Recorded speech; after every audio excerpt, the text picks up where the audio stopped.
जय Hind. Hello everyone. तो कैसे हो आप सभी लोग। तो आज से हम लोग अपने डिफेंस मेकर फैमिली यानी कि डिफेंस मेकर यूट्यूब चैनल पर जीके के एक इम्पॉर्टेंट सीरीज स्टार्ट करने जा रहे हैं, जिसमें हम पहले ज्योग्राफी के क्वेश्चंस कवर करेंगे, फिर हम हिस्ट्री के क्वेश्चंस कवर करेंगे और फिर हम पॉलिटिक क्वेश्चंस कवर करेंगे और उसके बाद जीके के बहुत ही इंपॉर्टेंट क्वेश्चंस कवर करेंगे। तो इनके थ्रू हम पूरा जीके कवर करने का प्रयास करेंगे। और बात करें आज के क्वेश्चन की, तो देखो आज के क्वेश्चंस काफ़ी आसान यानी कि ईजी लेवल के हैं और मुझे लगता है कि इनमें से मैक्सिमम क्वेश्चंस आप में से अधिकतर लोग को आते होंगे, राइट।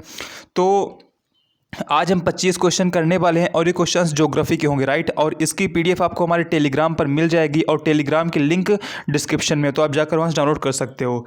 तो चलिए स्टार्ट करते हैं आज का प्रैक्टिस सेट। इसमें आज हम 25 क्वेश्चन करने वाले हैं और ये क्वेश्चन ज्योग्राफी के होंगे। काफ़ी आसान क्वेश्चन है, लेकिन एयरफोर्स और नेवी के एग्जाम में ऐसे क्वेश्चन बन जाते हैं, राइट। एयरफोर्स वाई ग्रुप और नेवी डबल एसएसआर और एमआर में ऐसे क्वेश्चन बहुत बनते हैं। तो ये आपके लिए बहुत ही इंपॉर्टेंट क्वेश्चन, तो आपको इन्हें अच्छे से पढ़ना है। चलिए स्टार्ट करते हैं। देखिए पहला क्वेश्चन कह रहा है कि पृथ्वी के गैलेक्सी की आकृति क्या है। पृथ्वी के गैलेक्सी की आकृति क्या है। तो आप सभी को पता है कि पृथ्वी जिस गैलेक्सी में रहती है उस गैलेक्सी का नाम मिल्की वे है और उस गैलेक्सी की आकृति कैसी, उसकी आकृति सर्पिल। तो यहाँ पर आपका ऑप्शन नंबर सी करेक्ट है।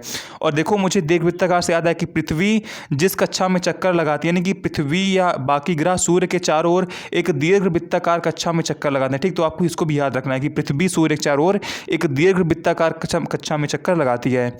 आगे बढ़ते हैं। अगला क्वेश्चन, क्वेश्चन नंबर 2 है, पृथ्वी किस गैलेक्सी का भाग है। देखो मैंने सभी बोल दिया, सॉरी इसके लिए। पृथ्वी मिल्की वे गैलेक्सी का भाग, यानी कि पृथ्वी जिस गैलेक्सी में है उस गैलेक्सी का नाम है मिल्की वे। तो ऑप्शन नंबर डी करेक्ट है। सौर मंडल में ग्रहों की संख्या कितनी है। तो आप सभी को पता है कि इस वक्त यानी कि 2021 है अभी, तो इस वक्त सौर मंडल में ग्रहों की संख्या 8 है, राइट, 8 है। आगे बढ़ते हैं। क्वेश्चन नंबर 4 क्या कह रहा है कि सबसे चमकीला ग्रह कौन सा है। क्वेश्चन नंबर 4 है, सबसे चमकीला ग्रह कौन सा है। तो आप सभी को पता है कि सबसे चमकीला ग्रह शुक्र ग्रह है और शुक्र ग्रह को पृथ्वी की बहन भी कहते हैं, ठीक है। शुक्र ग्रह को पृथ्वी की बहन भी कहते हैं। तो आपके एग्जाम ये भी क्वेश्चन आ सकता है कि पृथ्वी की बहन कौन सा ग्रह है। तो पृथ्वी की बहन शुक्र ग्रह है। और बुध ग्रह क्या है। बुध ग्रह सौर मंडल का सबसे छोटा ग्रह है, ठीक है। बुध ग्रह सौर मंडल का सबसे छोटा ग्रह है और बुध ग्रह सूर्य के सबसे निकट भी है, ठीक है। बुध ग्रह सूर्य के सबसे निकट भी है, तो आपको इसको भी याद रखना है। आगे बढ़ते हैं। देखो क्वेश्चन नंबर 5 है, सौरमंडल में सबसे बड़ा ग्रह कौन सा है। तो सौरमंडल में सबसे बड़ा ग्रह कौन सा है, वो है बृहस्पति ग्रह, ठीक है। सौरमंडल में सबसे बड़ा ग्रह बृहस्पति ग्रह है और बृहस्पति ग्रह सिर्फ एक गैस का गोला है, ठीक है। बृहस्पति ग्रह सिर्फ एक गैस का गोला है, यानी कि सौरमंडल का सबसे बड़ा ग्रह बृहस्पति सिर्फ गैसों का एक आवरण है, यानी कि इसमें ठोस आपको कहीं भी नहीं मिलेगा बृहस्पति ग्रह में। और बृहस्पति ग्रह के शायद 63 मून, ठीक है, करीब 63 चंद्रमा भी है, तो आपको इसको भी याद रखना है। आगे बढ़ते हैं। क्वेश्चन नंबर 6 कह रहा है कि लाल ग्रह किसे कहते हैं। लाल ग्रह किसे कहते हैं। आप सभी को पता है कि लाल ग्रह मंगल ग्रह को कहते हैं और आप सभी ने इसको मतलब बेसिकली न्यूज़ में देखा होगा, न्यूज़पेपर में पढ़ा होगा और जो मूवी आई थी मिशन मंगल, आपने उसमें भी देखा होगा कि मंगल ग्रह की जो सरफेस थी, सतह थी, वो लाल दिखाई दे रही थी, राइट। तो इसका ऑप्शन नंबर सी करेक्ट है। फिलहाल ये देखो देखने में थोड़ा बुरा लगता है लेकिन उसे लाल ही बोलते हैं। अगला क्वेश्चन कह रहा है कि पृथ्वी के सबसे निकट ग्रह कौन सा है। तो देखो फिर से एक बार आपका शुक्र ग्रह होगा, ठीक है। पृथ्वी के सबसे निकट ग्रह शुक्र है, पृथ्वी की जुड़वा बहन भी शुक्र है और सबसे अधिक चमकीला ग्रह भी शुक्र ही है। तो यहाँ पर आपका ऑप्शन नंबर बी करेक्ट है। बुध क्या है, सबसे छोटा ग्रह है, ठीक है। और चंद्रमा क्या है, पृथ्वी का उपग्रह है और मंगल क्या है, लाल ग्रह है। आगे बढ़ते हैं। क्वेश्चन नंबर 8 है, पृथ्वी का निकटतम तारा कौन सा है। पृथ्वी का निकटतम तारा कौन सा है। तो इसको आपको याद रखना है। पृथ्वी का निकटतम तारा प्रोक्सिमा सेंटोरी है, ऑप्शन नंबर है प्रोक्सिमा सेंटोरी। आगे बढ़ते क्वेश्चन नंबर 9 कह रहा है, सूर्य के सबसे दूर स्थित ग्रह कौन सा है, यानी कि सूर्य से सबसे दूर स्थित ग्रह कौन सा है।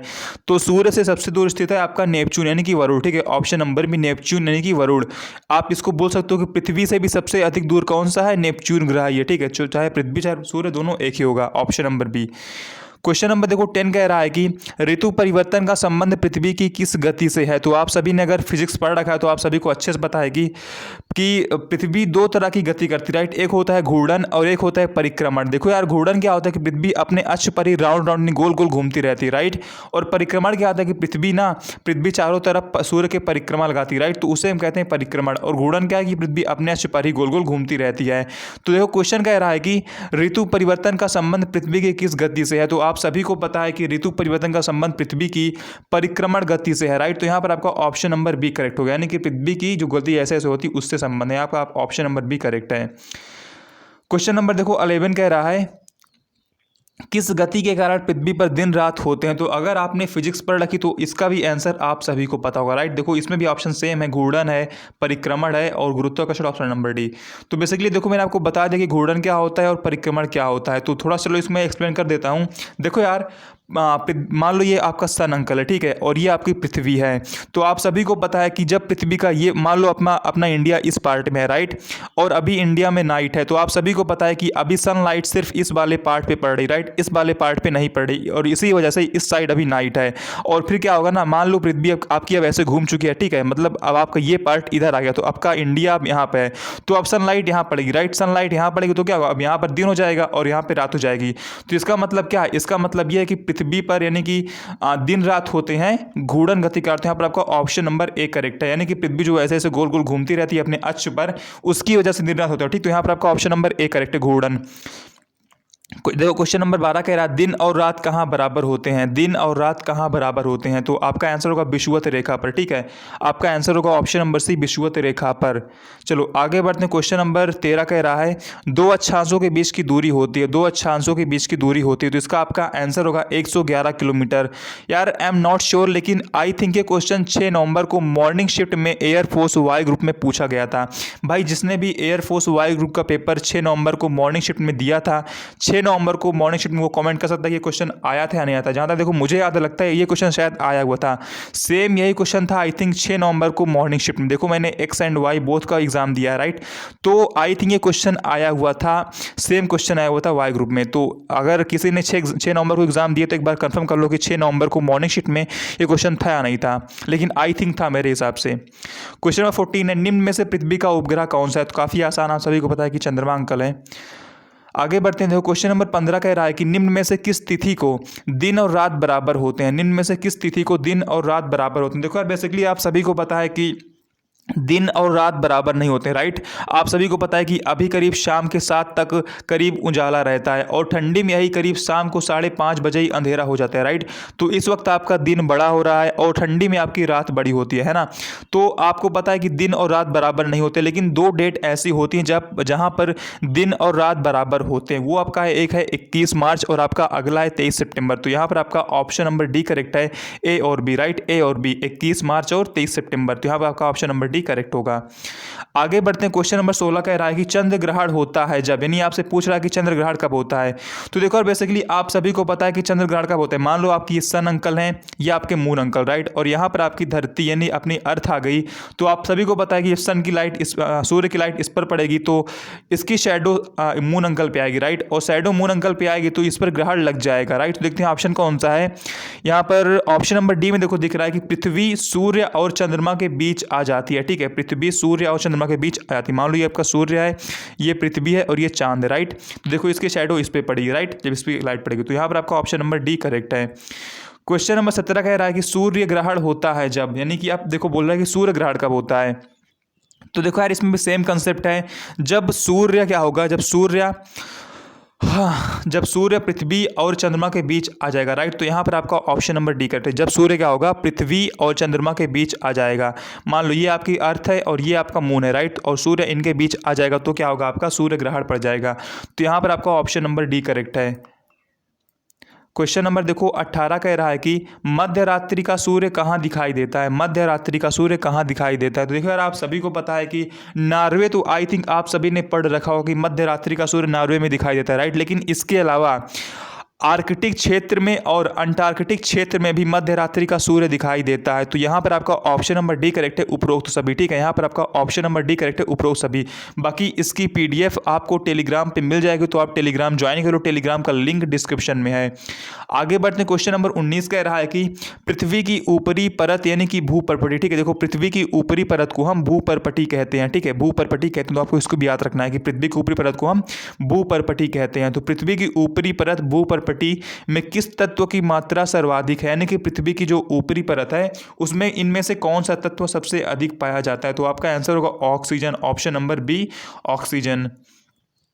क्वेश्चन नंबर 20 कह रहा है कि खनिज तेल एवं कोयला किन चट्टानों में पाया जाता है? खनिज तेल एवं कोयला किन चट्टानों में पाया जाता है? तो आपका आंसर होगा औषधि, ऑप्शन नंबर ए, औषधि, राइट। तो यहाँ पर आपका ऑप्शन नंबर ए करेक्ट है, औषधि। क्वेश्चन नंबर देखो 21 कह रहा है कि निम्न में से कौन सुमेलित नहीं, यानी कि ये चट्टानों के नाम है और ये उनका रूपांतरित नाम। तो आपको बताना है कि इनमें से कौन सा गलत। देखो यार, ग्रेफाइड नीस ये सही है, शैल स्लेट ये भी सही है, चूना पत्थर संगमरमर ये भी सही है। तो यहाँ पर देखो आपका ग्रेबो स्लेट ये आपका रॉन्ग है, राइट। तो यहाँ पर आपका ऑप्शन नंबर डी करेक्ट होगा।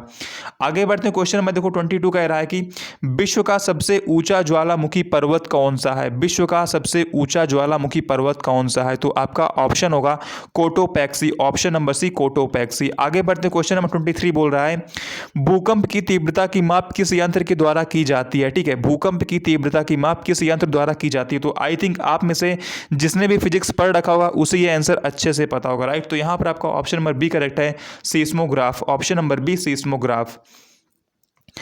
क्वेश्चन नंबर 24 देखो बोल रहा है विश्व का सर्वाधिक ऊंचा सक्रिय ज्वालामुखी कौन सा है। विश्व का सर्वाधिक ऊंचा सक्रिय ज्वालामुखी कौन सा है। तो अभी मैंने आपको जो बताया था कि विश्व का सबसे अधिक ऊंचा ज्वालामुखी पर्वत कौन सा है, इसका भी सेम आंसर होगा Cotopaxi, option number C Cotopaxi, right. तो आपको दोनों ही अच्छे से याद कर लेने हैं। देखो आज का लास्ट क्वेश्चन बोल रहा है कि निम्नलिखित में से किस महाद्वीप में ज्वालामुखी नहीं है। आपको बताना है कि इनमें से किस इनमें से किस महाद्वीप में ज्वालामुखी है ही नहीं। तो आप सभी को पता है कि उत्तरी अमेरिका महाद्वीप में ज्वालामुखी है, यूरोप में भी ज्वालामुखी है और अंटार्कटिका में भी ज्वालामुखी। तो यहाँ पर आपका ऑप्शन नंबर डी करेक्ट है, ऑस्ट्रेलिया महाद्वीप। ऑस्ट्रेलिया महाद्वीप में ज्वालामुखी नहीं है, ठीक है। तो यहाँ पर आपका ऑप्शन नंबर डी करेक्ट है। तो ये रहे ज्योग्राफी के 25 क्वेश्चन। ज्योग्राफी हम कंप्लीट करने के बाद अभी और क्वेश्चन से आने हैं, तो आप चैनल को सब्सक्राइब कर लो। बाकी ज्योग्राफी कंप्लीट करने के बाद हम हिस्ट्री की तरफ बढ़ेंगे, हिस्ट्री कंप्लीट करने के बाद हम पॉलिटी की तरफ बढ़ेंगे और पॉलिटी कंप्लीट करने के बाद हम जीके के फिर इंपॉर्टेंट क्वेश्चंस करेंगे, ठीक है। तो देखो यार, इसमें करीब हम 150 क्वेश्चन करेंगे, ज्योग्राफी में करीब 150 इसमें करेंगे और करीब 150 इसमें, राइट। और इन 150 करने के बाद हम फिर जीके के बहुत सारे इंपॉर्टेंट क्वेश्चंस करेंगे और इसी के थ्रू हम पूरा जीके कवर करने का प्रयास करेंगे। तो आई होप आप सबने चैनल को सब्सक्राइब कर लिया होगा। बाकी जय हिंद, जय भारत, वंदे मातरम। ये रहा अपना तिरंगा, राइट। जय हिंद।